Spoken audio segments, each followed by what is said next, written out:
اللہ کی عبادت کریں، عبادت سے برکت آتی ہے۔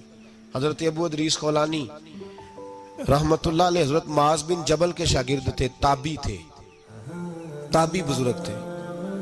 فرماتے ہیں کہ میں جب سے حضرت معاذ بن جبل کی صحبت میں بیٹھا نا تو برے کاروباروں سے میری طبیعت و چاٹ ہو گئی۔ کئی کاروبار میں دیکھتا تو جھوٹ بولنا پڑتا، اس میں بڑا کچھ کرنا پڑتا تو مجھے ڈر آتا۔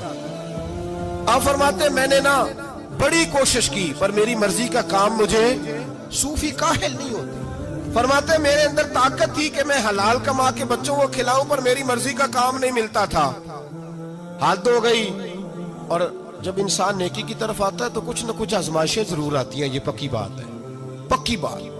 جب وہ غلط ملت کر رہا ہوتا ہے تو اس کو لگتا ہے سارا کچھ صحیح ہے، جب سیدھا ہوتا ہے تو بہت ساری پریشانیاں بھی ضرور آتی ہیں، یہ مزاج ہے دین کا۔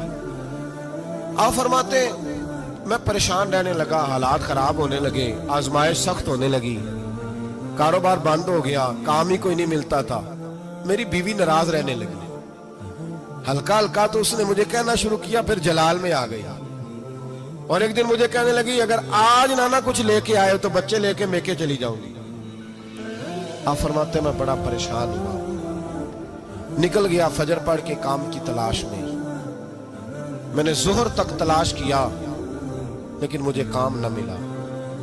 آپ فرماتے ہیں نہر فرات کے کنارے تپتی ہوئی ریت پہ میں بیٹھا تھا تو میرے دل میں خیال آیا بندوں کی مزدوری نہیں ملتی تو آج اللہ کی نہ کر لیں، آج اللہ کی مزدوری نہ کریں۔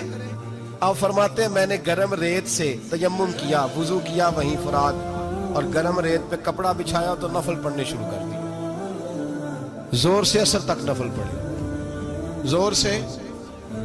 چلے میں ایک دعا کرتا ہوں، آپ آمین کہنا، اللہ کرے کہ ہم مغرب کے بعد والے نفل ہی پڑھنے شروع کر دیں۔ نبی کریم سید عالم صلی اللہ تعالی علیہ وآلہ وسلم کے غلاموں کا حال دیکھے، عبادت کا حال دیکھے۔ فرماتے ہیں میں نے کہا اللہ کی مزدوری کرے، زور سے اثر تک نفل پڑھے گرم ریت پہ، اور جب اثر ہوئی نا تو میں نے اپنے رومال میں نا تھوڑی سی ریت باندھ لی۔ گھر کی دیواریں چھوٹی چھوٹی تھی، میں نے کہا بیوی نے دیکھا نا خالی ہاتھ آیا ہے تو اندر سے شور کرے گی، ہم سائے بھی سنیں گے، تو چلو جب دیکھے گی نا رومال میں کچھ ہے حوصلہ کرے گی، جب اندر جاؤں گا تو سمجھا لوں گا۔ آپ مسکرا رہے ہیں نا ہلکا ہلکا، اس کا مطلب ہے ان باتوں میں کافی صداقت ہے۔ پرانے بزرگ کر گئے تو اس کا مطلب یہ ہے کہ ان میں بہرحال کافی حد تک صداقت ہے، یہ شور ہوتے رہتے۔ کہتے میں نے وہ کہا کہ چلو دور سے دیکھے گی تو گھر جا کے سمجھا لوں گا۔ آپ فرماتے پہلے میری بیوی دروازے پہ بیٹھی رہتی تھی، بچے بیٹھے رہتے تھے، منتظر ہوتے تھے کہ کچھ لے کے آئے، گھر میں فاقہ ہوتا۔ آج میں گیا تو شور ہی کوئی نہیں، کوئی شے نظر نہ آئی، وہ ریت سے بھرا ہوا میرا پلو میں نے دروازے کے ساتھ رکھا، اندر چلا گیا، بیوی کو آواز دی کہاں ہو؟ کہنے لگی منہ ہاتھ دھو لو، میں روٹی لے کے آئی۔ ہاتھ دھو گئی، روٹی کدھر سے آئی؟ اس گھر میں تو فاقے تھے، کھانا کدھر سے آیا؟ کہتے روٹی لائی، سلاد بھی لائی، دودھ بھی لائی، اس زمانے میں جو نعمتیں تھی پھل بھی لائی، سارا آ گیا۔ میں نے گھور کے دیکھا، میں نے کہا کدھر سے آیا یہ سارا کچھ؟ کہاں ہے بچے؟ کہنے لگی روٹی کھا کے باہر نکل گئے۔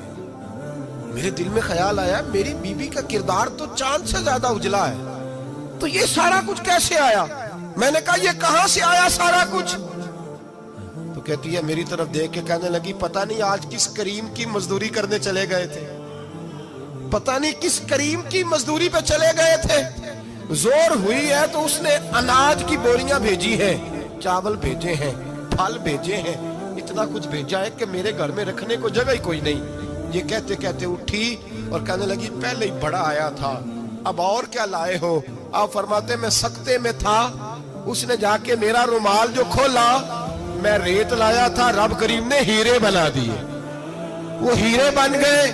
آپ فرماتے کہنے لگی کس کریم کی مزدوری پہ گئے تھے؟ فرماتے میں اٹھا اور کچی زمین پہ سر سجدے میں رکھا، میں نے کہا مالک میں ساری زندگی دنیا راضی کرتا رہا، لوگوں کے دروازوں پہ کھڑا رہا، تعلقات بنا کر تھوڑی سی روزی کے لیے جدوجہد کرتا رہا، دھتکارا گیا، ستایا گیا، مولا میں تو تیرے دروازے پہ آج آیا ہوں، پوری دیہڑی بھی نہیں لگائی، زور سے سر ڈیوٹی کی ہے، اللہ تیری تھوڑی مزدوری کا اتنا اجر ملتا ہے؟